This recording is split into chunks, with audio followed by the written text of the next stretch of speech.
Now, let me start by sharing with you a little bit about myself and how is this teacher right here qualified to teach you. I'm going to be blowing my horn a little bit, so don't mind me.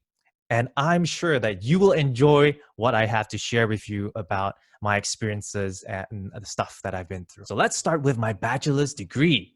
I got my bachelor's degree from this university in New Zealand. How many of you can remember the name of the university? This is where I got my bachelor's degree. I have two degrees. My first degree is a bachelor's, and then a level up is a master's degree.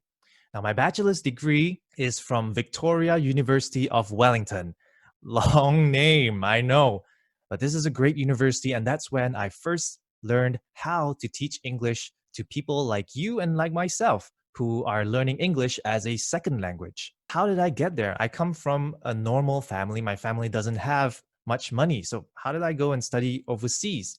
Well, I got a scholarship from the Malaysian government. And I'm not the best student at my school. I didn't go to the best school, but how did I get this scholarship? If you join me in my classes, I will share with you like all the secrets to achieving success in SPM despite not being the smartest student, and also how you can get scholarships to go abroad and study. I got my master's degree at Columbia University in the US. Now, Columbia University is one of the top 8 universities in the US, and they are all called the Ivy League universities. And the education college that I've been to is Teachers College. It's the oldest and it's the best in the US. And I'm proud to represent Malaysia and to wear the Malaysian colors and to share a Malaysian culture in the US and in this prestigious university so that the whole world and the best people in the world will know who is Malaysia and what is Malaysia. How did I get all the way to the US, to Columbia University? I'm just a normal teacher. I don't have money. And all this is possible through a Fulbright scholarship. For those of you who are not familiar with Fulbright, Fulbright is the world's most prestigious study exchange program. And they sponsor people from all over the world to come to the US and learn. And also, they sponsor people from the US to go all over the world to teach English or to learn from other cultures as well. And Fulbright has a lot of programs also for secondary school level students. If we keep in touch, I can share all of those things with you. How did I get a Fulbright scholarship in the first place? Well, it all started in this school in 2009. This is the first school that I taught in, and this school is SMK Katibas. It's in which state?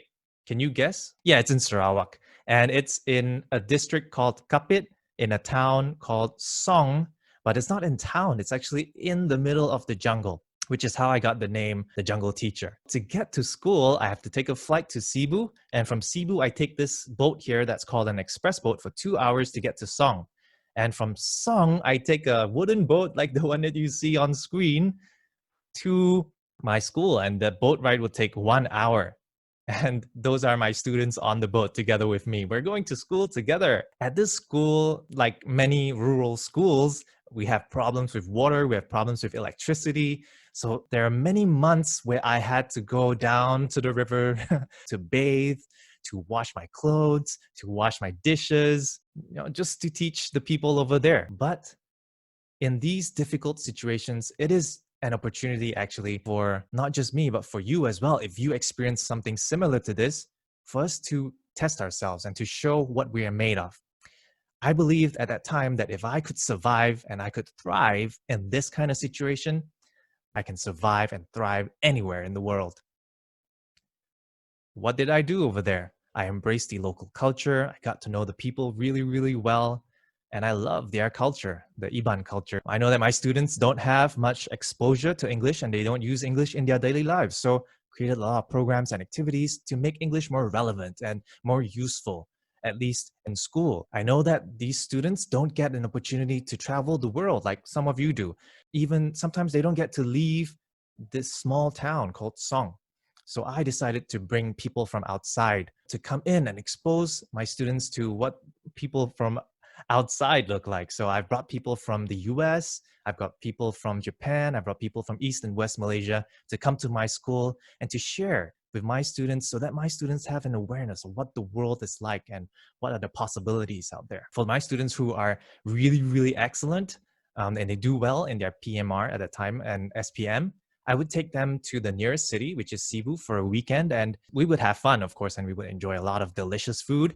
But I would also introduce them to the people that I know over there because they don't have many role models in their lives. I introduce them to entrepreneurs, I introduce them to professionals so that they have an idea of what they want to do in their future. I really love this school. The students are wonderful and they will always have a special part in my heart. Right now, I'm teaching at a secondary school in Kuching, which also happens to be the state sports school, SMK Tawan Jaya. And I find that the students in my current school are very similar to the students in my previous school. And these students also don't use English in their lives because many of them come from rural parts of Sarawak. And so I created a lot of activities for them to make English useful and relevant to their lives and make them want to learn English for a purpose, not just learning it so that you can pass an exam. And I know that they don't get to see much of the world as well because of where they come from. So I opened up the opportunity for international schools or schools abroad to visit Sarawak, to visit my school and take part in some kind of cultural exchange. And last year, this group of students from Moonshot Academy, Beijing came and they had a really good time with my students. I know that my students don't have any idea of what they want to do in their future. So I looked for national athletes who have represented Malaysia and brought pride to our country, to our citizenry. And I interviewed them on YouTube so that my students will have an idea of what are they going to do in the future. And you can enjoy this as well because this is on YouTube, as well as many other initiatives I've done for my students. Now, if I'm doing this for my current students, imagine what I can do for you if you join my classes. I also do a lot of talks for students, but I limit it to one school per year. And I only do it with schools in rural parts of Sarawak where nobody else wants to go. Because I believe that, I can talk to a bunch of students, but it's only these students that benefit. I'm more interested in working with teachers to coach them, to share with them so that they can impact the students that they're teaching. If I share with one student, maybe the closest friends, maybe 5 or 6 people benefit.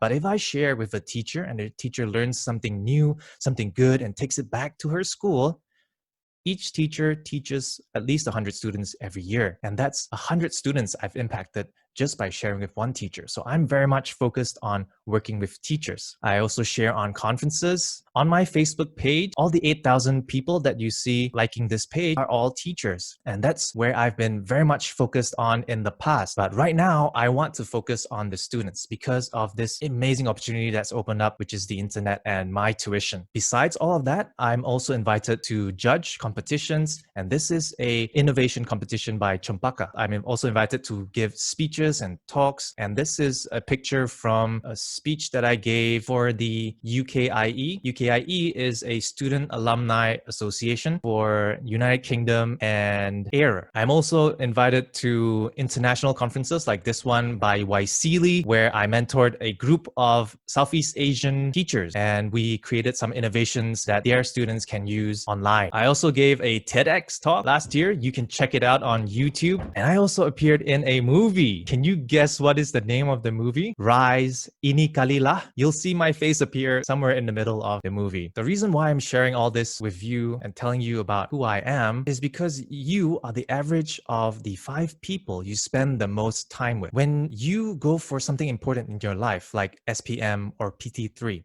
you know that these results will determine where you go and the opportunities that you have in the future.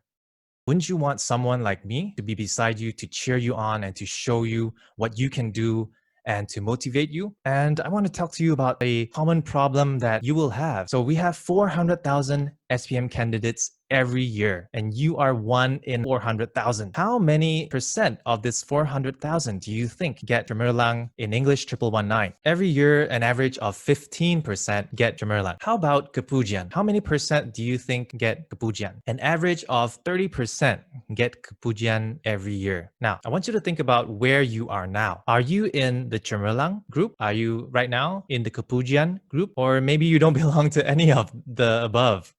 Are you happy with what you have? Do you want to reach higher? Those of you in Cemerlang, what are you doing to make sure that you remain Cemerlang, especially when you take the SPM 1119 paper? Those of you who are in the Kepujian group, do you want to reach higher? Do you want to go for Cemerlang? Do you want to try your best? And what about those of you who are not in either levels? There is still a lot of opportunities for you.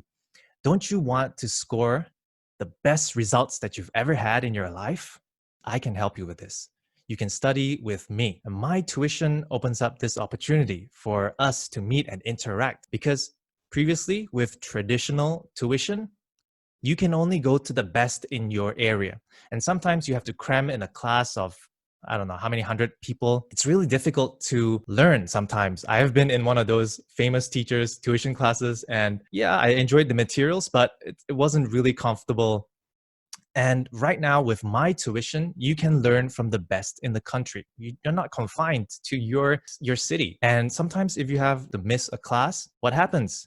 You miss it. But with my tuition, you can access a recorded lesson. And if, let's say, you want to go back to a previous lesson and look at it again, you can do it through this platform. And this is the cutting edge. And this is the future of education in the world. You have an opportunity to be part of it.